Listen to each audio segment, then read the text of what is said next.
saya sehari-hari bekerja sebagai seorang dosen di Fakultas Hukum Universitas Cendrawasih, Provinsi Papua.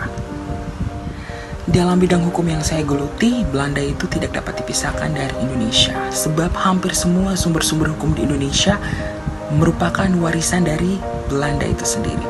Dan setelah saya belajar hukum di Fakultas Hukum, saya menemukan banyak sekali artikel-artikel, banyak sekali istilah-istilah hukum yang masih kental digunakan hingga sampai saat ini. Bahkan saya percaya, dan setelah saya belajar lebih dalam lagi, bahwa hampir seluruh aturan-aturan di Indonesia merupakan warisan dari Belanda. Hal ini dapat saya katakan bahwa pengaruh politik hukum Belanda masih digunakan hingga sampai saat ini.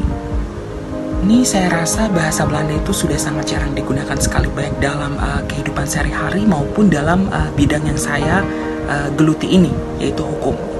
Hal ini dapat terlihat dari saya hanya menemukan bahasa Belanda itu di dalam buku-buku bacaan yang kuno, di dalam textbook yang sudah lama, yang sudah lampau gitu. Bahkan mirisnya banyak sekali istilah-istilah Belanda itu yang sudah diganti dengan bahasa lain. Salah satunya adalah bahasa Inggris gitu.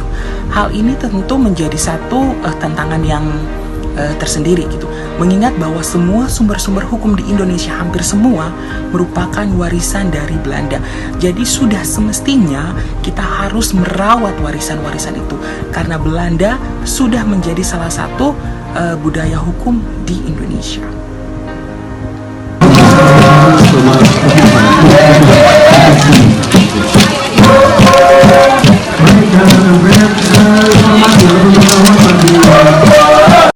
Hoi, ik heet Odi. Ik studeer kolonial en globaal geschiedenis bij Universiteit Leiden. Sebagai seorang mahasiswa sejarah atau sejarawan di Indonesia, bahasa Belanda itu seperti mata. Tanpa bahasa Belanda, saya rasa kami ini buta. Karena memang ada hubungan yang tidak begitu mengenakan antara Belanda dengan Indonesia. Tapi hubungan ini membentuk sejarah Indonesia seperti yang kita tahu sekarang.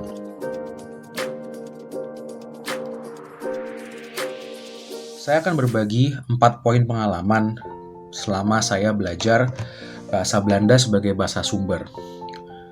Poin pertama adalah karena saya mempelajari sejarah Indonesia dan sejarah Asia abad ke-17, maka usia bahasa yang saya pelajari itu sangat tua. Selain itu, bahasa yang dipakai kala itu tentu berbeda dengan bahasa Belanda yang saya dengar sekarang di tempat-tempat publik. Kemudian, bahasa Belanda tersebut ditulis dalam arsip tulisan tangan yang tidak mudah dipahami. Tetapi, sisi positifnya adalah para penulis atau pembuat dokumen VOC atau biasa saya panggil klerek sangat konsisten dalam menulis. Penggunaan kata, ejaan, bentuk huruf. Dan itu mengajarkan saya bahwa mempelajari bahasa Belanda sebagai bahasa sumber itu sangat berorientasi pada proses. Mau tidak mau, suka tidak suka, arsip-arsip tersebut harus dibaca dari awal hingga akhir, sehingga kita bisa tahu konsistensi penggunaan bahasa. Poin kedua, arsip VOC sangat pelit dengan tanda baca. Titik, koma, tanda tanya, tanda seru, itu sangat jarang digunakan. Tantangannya adalah saya harus ingat pelajaran dasar tentang struktur kalimat dalam bahasa Belanda. Misalkan, bahasa Belanda tidak pernah menggunakan lebih dari satu kata kerja di bagian depan kalimat.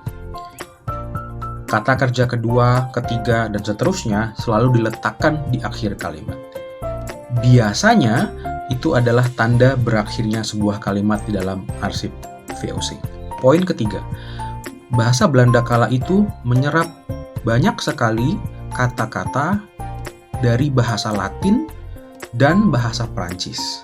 Tidak berbeda dengan bahasa Belanda sekarang yang menyerap banyak kata-kata dari bahasa Inggris. Alih-alih menulis de eerste dag, tanggal pertama dari setiap bulan, arsip VOC menulis dato primo. Atau ketika menulis tahun, arsip VOC menulis dengan anno. Menuntut saya untuk juga membuka kamus-kamus lain. kamus bahasa Latin, kamus bahasa Perancis, dan kadang-kadang kamus bahasa Spanyol. Poin keempat adalah ejaan yang cukup berbeda dengan ejaan bahasa Belanda saat ini.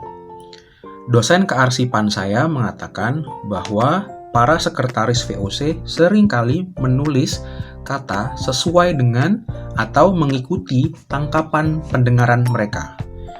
Misalkan, ik, saya dalam bahasa Belanda modern, I dan K. Tetapi dalam arsip-arsip VOC bisa saja ditulis ICK atau bahkan ICX.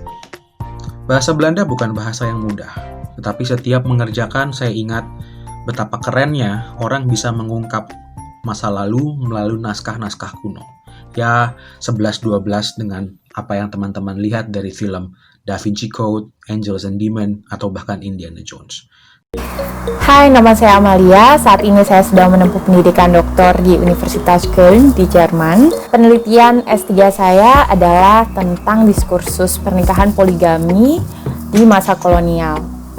Penelitian sejarah yang saya lakukan sangat berpaku pada arsip-arsip yang saya temukan, baik di arsip nasional di Indonesia maupun di perpustakaan-perpustakaan di Belanda.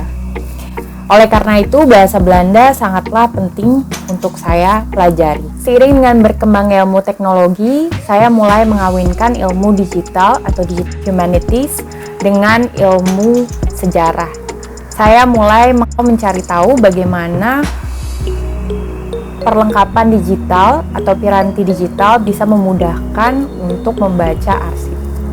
Meski begitu, memiliki kemampuan dasar membaca dalam bahasa Belanda adalah sebuah hal yang sangat penting untuk para peneliti sejarah, terutama para peneliti sejarah di masa kolonial.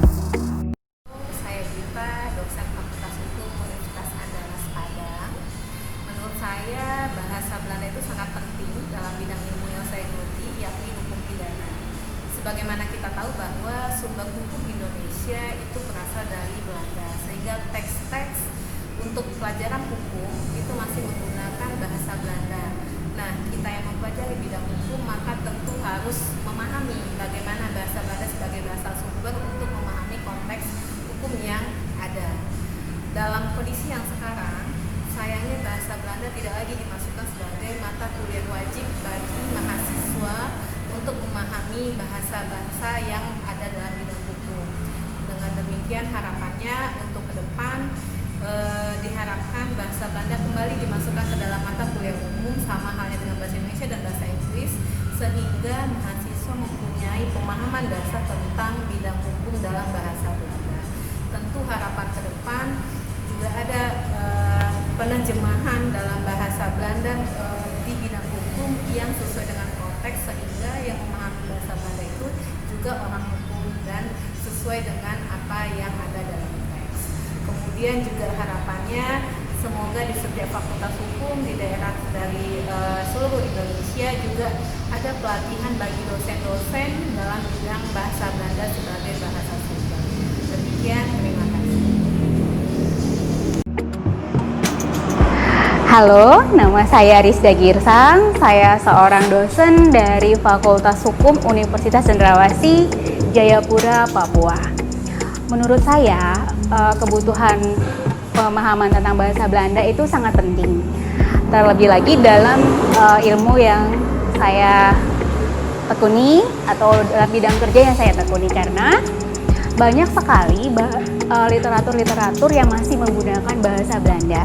Atau walaupun dia sudah diterjemahkan ke bahasa Indonesia, namun ada beberapa kata atau bahkan kalimat yang masih tetap menggunakan bahasa Belanda. Dan ketika saya mencoba untuk menerjemahkannya menggunakan Google, artinya menjadi sangat tidak bisa dipahami. Jadi menurut saya memang pemahaman tentang bahasa Belanda itu penting, terutama untuk istilah yang kita kenal di dalam bidang ilmunya saya. Nah, jadi harapannya saya ke depan ada satu lembaga atau bahkan kalau bisa bahasa Belanda tersebut kembali lagi dimasukkan ke dalam mata kuliah wajib di Fakultas Hukum, karena untuk membantu dosen dan juga mahasiswa untuk memahami teks-teks yang kita pakai sehari-hari. Saya kira demikian. Terima kasih. Selamat siang, perkenalkan nama saya Lorena Rangga Boro. Profesi saya sebagai pengacara asal institusi dari program Doktor Ilmu Hukum Universitas Diponegoro Semarang. Urgensi bahasa Belanda yang menurut saya pada saat ini adalah kurangnya beberapa literasi yang mendukung kami dalam menerjemahkan berbagai istilah-istilah seperti asas-asas hukum yang ingin kami pakai dalam dunia peradilan yang masih dianut di Indonesia.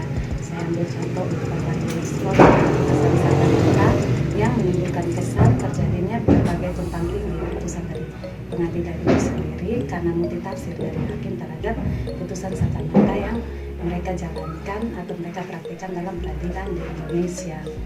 Lalu selain itu untuk saya sebagai mahasiswa ilmu hukum sendiri, berbagai literasi yang saya ingin terjemahkan dari bahasa Belanda mengalami kenandekan karena ini kurangnya penerjemah, terus biaya yang mahal, dan terjemahan yang diberikan atau difasilitasi oleh Google itu mengandung berbagai kelemahan. Oleh karena itu, bila ada dari Belanda yang membantu kami untuk menerjemahkannya, kami merasa sangat terbantu di sini sehingga berbagai tugas kuliah dan berbagai praktik-praktik yang dilakukan oleh hakim-hakim di peradilan pun dapat diterjemahkan dengan baik dan benar.